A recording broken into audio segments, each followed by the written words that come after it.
20-30 гады 20-го стагоддзя. Разгортванне ў 19 стагоддзі нацыянальна-вызваленчых рухаў прывяло ў канцы Першай святовай вайны да стварэння на месца разваленых імперый новых нацыянальных дзяржаў. Дабіліся незалежнасці і некаторыя народы з тых, якія ў другой палове 16-17 стагоддзя складалі Рэч Паспалітую, канфедэрацыю Вялікага княства Літоўскага і каралеўства Польскага, а менавіта палякі, літоўцы і латышы. Не ўдалося гэта зрабіць украінцам і беларусам.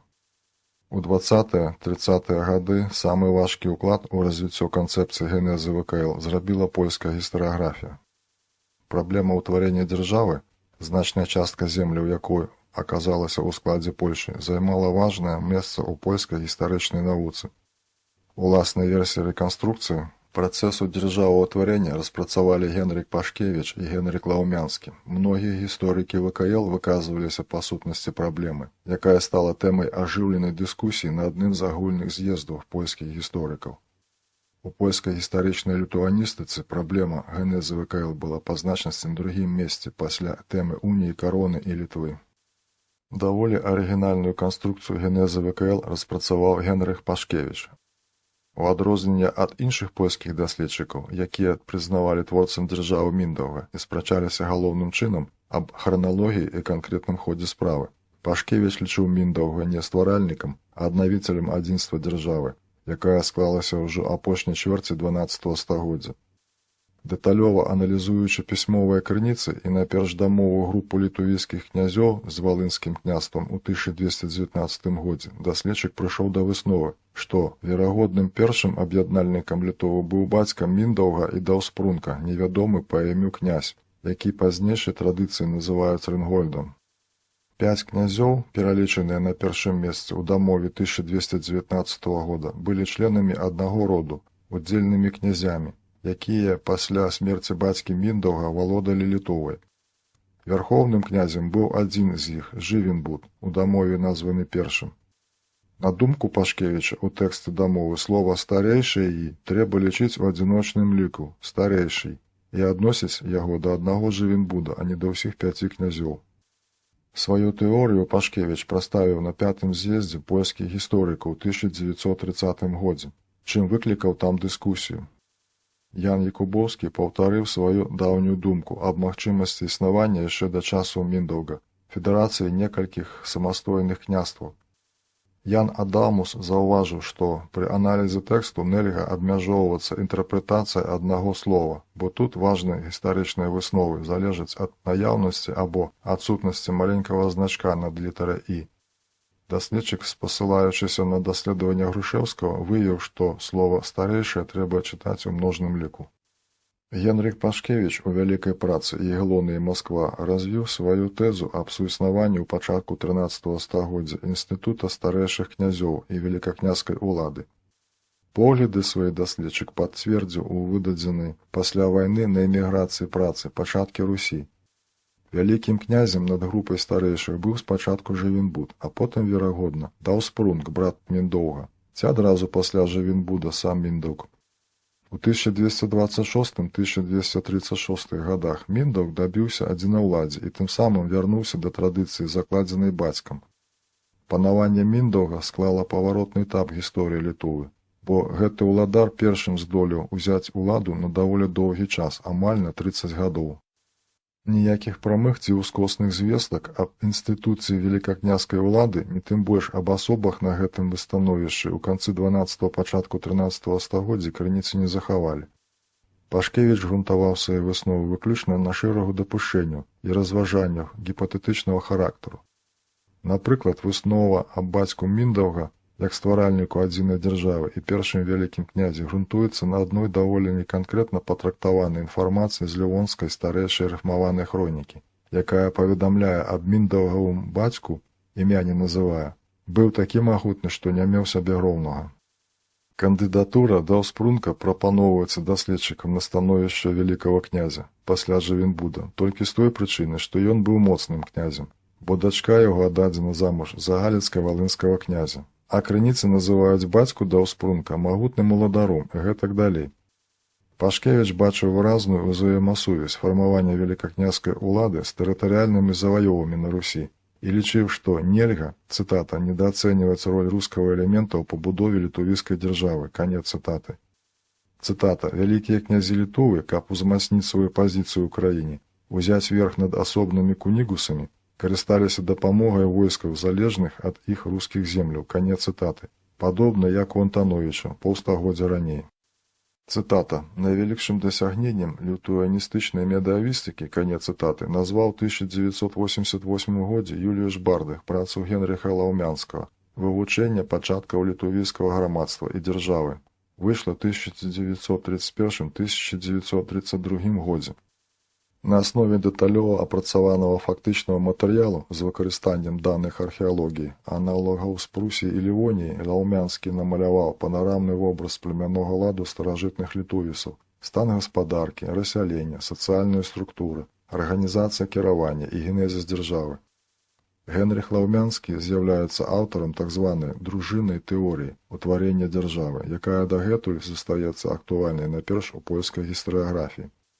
Цытата, «Манархія не паўстала ў выніку эвалюцыі племянных саюзаў, як гэта амаль паўсюдна прынята ў гістарыяграфіі, а на руінах ствараючая сіла была ў дружынах, плодзе рабаўнічай экспансіі, якая знаходзілася за межамі тэрытарыяльнага ўстрою». Канец цытаты.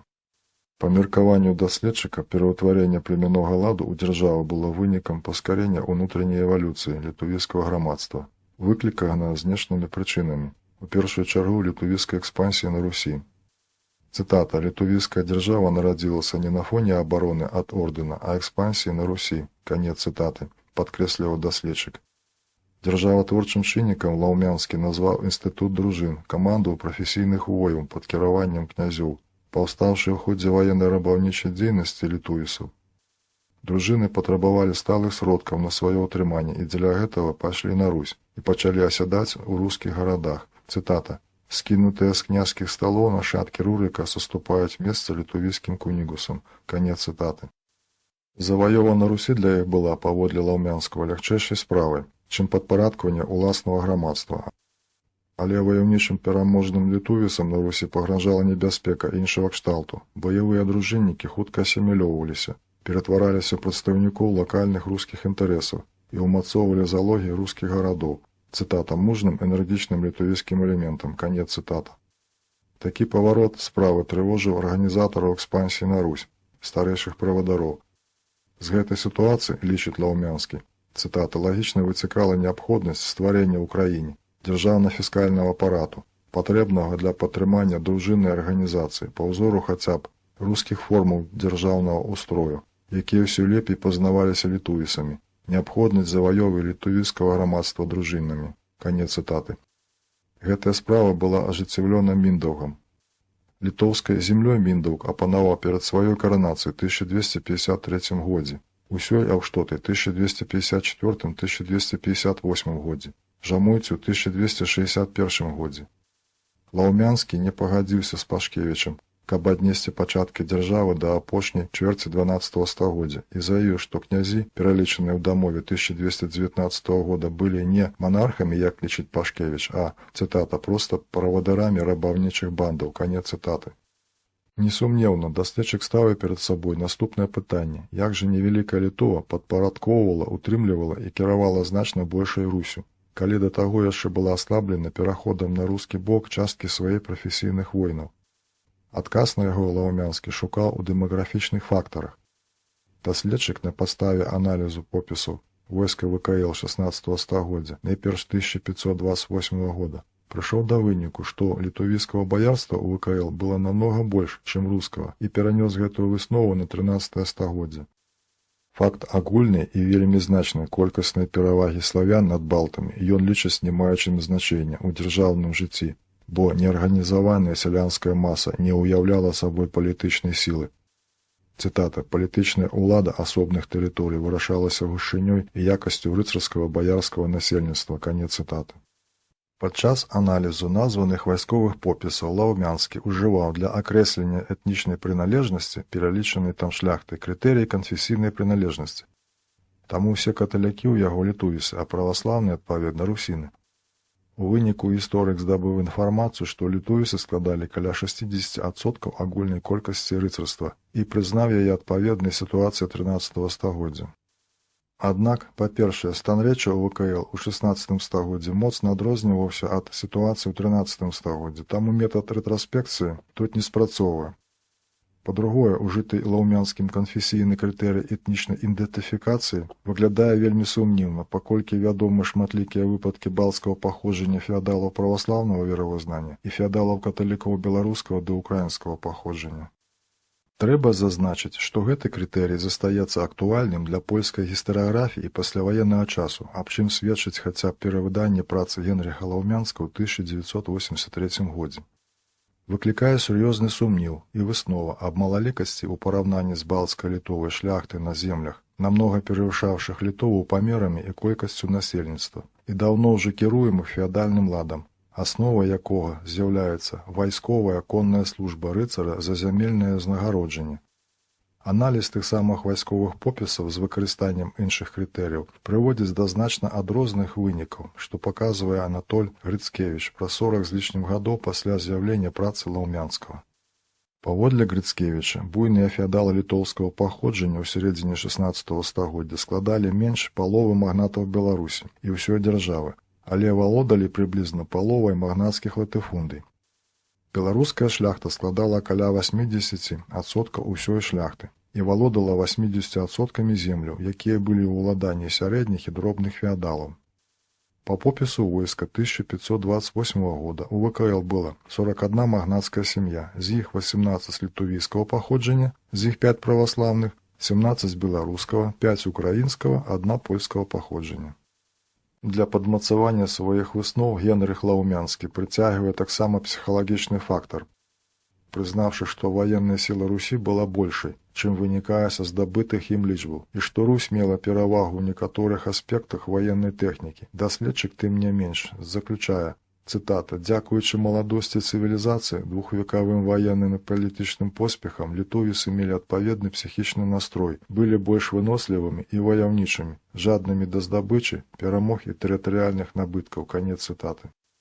Ацэньваючы гіпотэзу Лаўмянскага, можна пагадзіцца з Станіславам Заянчкоўскім, які заўважыў, што Лаўмянскі пры распрацоўцы сваёй канцэпцыі апіраўся часам на недастаткова даказаныя высновы, зробленыя шляхам аналогіі і рэтрагрэсіі.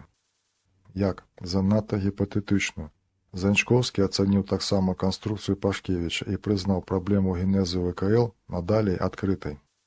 Сам Заянчкоўскі больш схіляўся да пункту гледжання Пашкевіча з агаворкай наконт гіпатэтычнасці родавай агульнасці 5 старэйшых князёў у 1219 годзе, а таксама зверхніцтва даў Спрунка.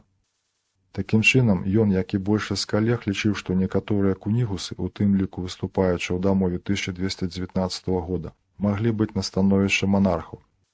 У пасляваеннай польскай гістарыяграфіі прыжылася, аднак, версія Лаўмянскага. Магчыма, не апошнюю ролю ў гэтым адыграў выезд Пашкевіча ў эміграцыю. Увогуле можна з пэўнасцю канстатаваць векавую канцэптуальную стабільнасць польскай гістарыяграфіі генезісу ВКЛ. Даследчыкі маглі не згаджацца між сабой у бачанні прычын дзеючых сіл працэсу, у рэканструкцыі яго канкрэтных праяў.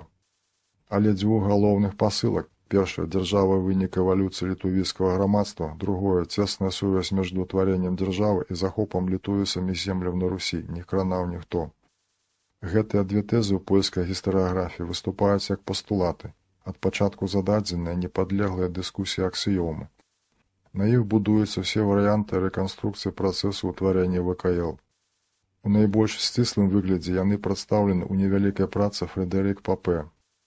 Паводле гэтага даследчыка, першая дзяржаўная арганізацыя на Літове ўзнікла ва ўмовах экспансіі Літовы на Русі і небяспекі з боку крыжакоў. Самая вялікая, на мой погляд, цяжкасцю, з якой сутыкнуліся польскія даследчыкі пры пабудове сваіх канструкцый, была яўная супярэчнасць між аксіёмай аб літувійскасці дзяржавы і фактамі ўдзелу ў ёй так званага рускага элемента. Гэта супярэчнасць у польскай гістарыяграфіі была зліквідавана мілітарным спосабам праз прыняццё тэзы аб адвечнай літувійска-рускай, у сэнсе беларускай, варожасці, якая скончылася перамогай літувісаў і заваёвай імі вялікіх тэрыторый на Русі. Сапраўды, летапісы і хронікі зафіксавалі актыўную ваенна-рабаўнічую дзейнасць так званых літоўцаў ад другой паловы 12 стагоддзя. Аб'ектамі рабаўнічых нападаў сталі іх блізкія далёкія суседзі, у тым ліку землі Русі. Але было адно выключэнне, якое даследчыкі або ўвогуле не заўважалі, альбо не прыдавалі яму значэння. Гаворка ідзе аб паўднёвых і паўднёва-ўсходніх суседзях летапісных літоўцаў, а менавіта аб беларускіх землях. Пісьмовыя крыніцы захавалі звесткі аб некалькіх дзесятках рабаўнічых паходаў летапісных літоўцаў у 12-13 стагоддзі ва ўсіх кірунках. Аднак няма ніводнага сведчання аб нападзе на беларускія землі, Новаградак, Гародню, Слонім, Ваўкавыск, Полацак і іншыя. На фоне сапраўды вялікай ваенна-рабаўнічай актыўнасці летапісных літоўцаў у адносінах да ўсіх астатніх суседзяў такую з'яву цяжка назваць выпадковай. Наадварот, у тых жа крыніцах можна знайсці звесткі аб супрацоўніцтве летапісных літоўцаў з полацкімі князямі, напрыклад, князя Усевалада з Герсыкі, а паходзе палачанаў разам з Літвой на Новгарад. Генрых Пашкевіч выказаў здзіўленне, цытата, што захавалася адносна мала паведамленняў аб зрабаванні самога Полацка, канец цытаты. Калі бліжэй прыглядзецца да названых паведамленняў, то высвятляецца іхняя аўтэнтычнасць. То радок з літаратурнага твора, слова аб паходзе Ігаравым, кароткая інфармацыя з гісторыі Длугаша і радок з лаўрэнціўскага летапісу, з якога не вынікае, што рабавалі менавіта Полацак. Добра вядомы факт выкарыстання палачанамі літоўцаў ва ўнутранняй барацьбе сумесна полацкіх літоўскіх выправах і саюза супраць немцаў. Генрык Лаўмянскі заключыў, што напады літоўцаў на полацах не дасягнулі вялікага напружання, бо захавалася мала звестак аб літоўска-полацкай барацьбе. Даследчык не тлумачыць, якія гэта звесткі. Маўчанне сярэднявечных дакументаў пра канфлікты на Панямоні і Падзвіне выглядае асабліва красамоўным у сугуччы сённяшнімі сведчаннямі археалогіі і лінгвістыкі пра мірны характар балта-ўсходнеславянскіх кантактаў у гэтым рэгіёне. Распаўсюджаным стэрэатыпам польскай і не толькі польскай гістарыяграфіі да гэтага часу застаецца перакананне, што Міндаўк і яго наступнікі будавалі дзяржаву менавіта балцкую, літувійскую. Аднак невядома ніводнага факта, які б сведчыў, што дзяржаўная ўлада ў ВКЛ забяспечыла панаванне літуісаў над русінамі. Дзяржаўная арганізацыя ў ВКЛ будавалася, як вядома, на аснове феадальнага ладу, пры якім этнічнае паходжанне феадала не мела істотнага значэння. Цікавым прыкладам таго, як стэрэатып мыслення можа паўплываць на навуковае даследаванне, з'яўляецца праца вядомага гісторыка ВКЛ Яна Якубоўскага.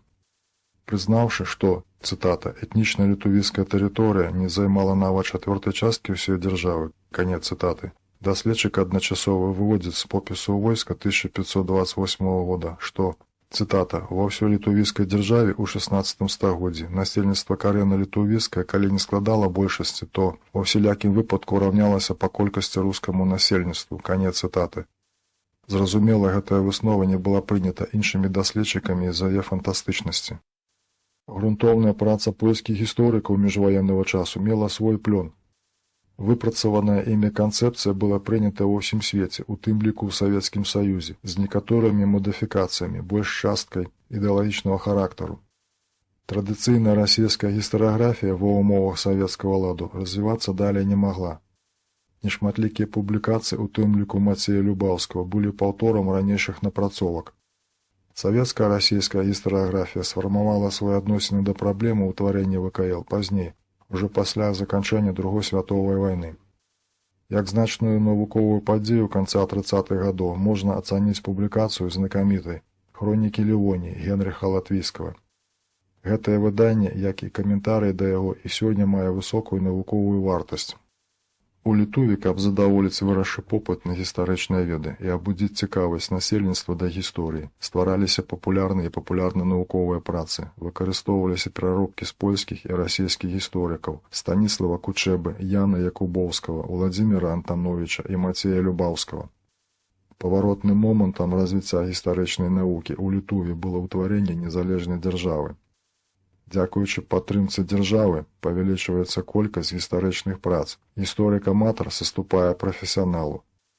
Ад гэтага часу, цытата, можна казаць аб сапраўды навуковым літувійскім руху ў галіне гісторыі, канец цытаты. У 20-30 гады удзел літуйскіх гісторыкаў у распрацоўцы праблеме генезу ВКЛ можна ацаніць як вельмі нязначныя. Тэма гэтая глыбока не распрацоўвалася, закраналіся некаторыя моманты гісторыі 13 стагоддзя, найперш бітва пры Дурбе. Працы Стакоўскага і Татарайціса аб Міндаўгу адносяцца хутчэй да папулярных. Літуйскія даследчыкі ў поўнай меры скарысталі навуковы набытак польскай гістарычнай літуаністыкі, менавіта яе дасягненні ў сцвярджэнні балцкага паходжання ВКЛ. Беларуская гістарыяграфія карысталася напрацоўкамі расійскай гістарыяграфіі, гэтаксама як літуйская польскай. Сцвярджалася, што той рускі пачатак у ВКЛ, які так шчыра абаранялі расіяне, з'яўляўся, уласна кажучы, беларускім, а сама дзяржава называлася літоўска-беларускай. Спецыяльных прац па генезе ВКЛ у гэты час на Беларусі таксама не з'явілася. Толькі ў працах сінтэтычнага характару Уладзімір Пячэта, Мітрафан Доўнар-Запольскі, Усевалад Ігнатоўскі і іншыя выказвалі свае погляды на пачатак гэтай дзяржавы, якія ў галоўных рысах адпавядалі расійскай гістарыяграфічнай традыцыі. У першай чвэрці 20-го стагоддзя ствараліся публіцыстычныя і навукова-папулярныя працы па гісторыі Беларусі з мэтай абудзіць сярод беларускага этнаса, практычна пазбаўленую інтэлігенцыі, цікавасць да сваёй гісторыі. Адпаведным чынам інтэрпрэтавалася ВКЛ як у значнай ступені беларуская крывіцкая дзяржава. Значны ўплыў на развіццё беларускай гістарыяграфіі аказала адсутнасць незалежнай дзяржавы. Стварэнне ўласнай гістарычнай школы ў складзе СССР аказалася справай нерэальнай. Адносна спрыяльны перыяд так званай беларусізацыі закончыўся фізічным вынішэннем маладой нацыянальнай інтэлігенцыі, у тым ліку гісторыкаў. Падчас крызісу Савецкага Саюза і пасля абвешчання незалежнасці Беларусі 27 ліпеня 1990 года гістарыяграфія палітычнай і ваеннай гісторыі ВКЛ зноў пачыналася тут з прац публіцыстычнага і навукова-папулярнага характару.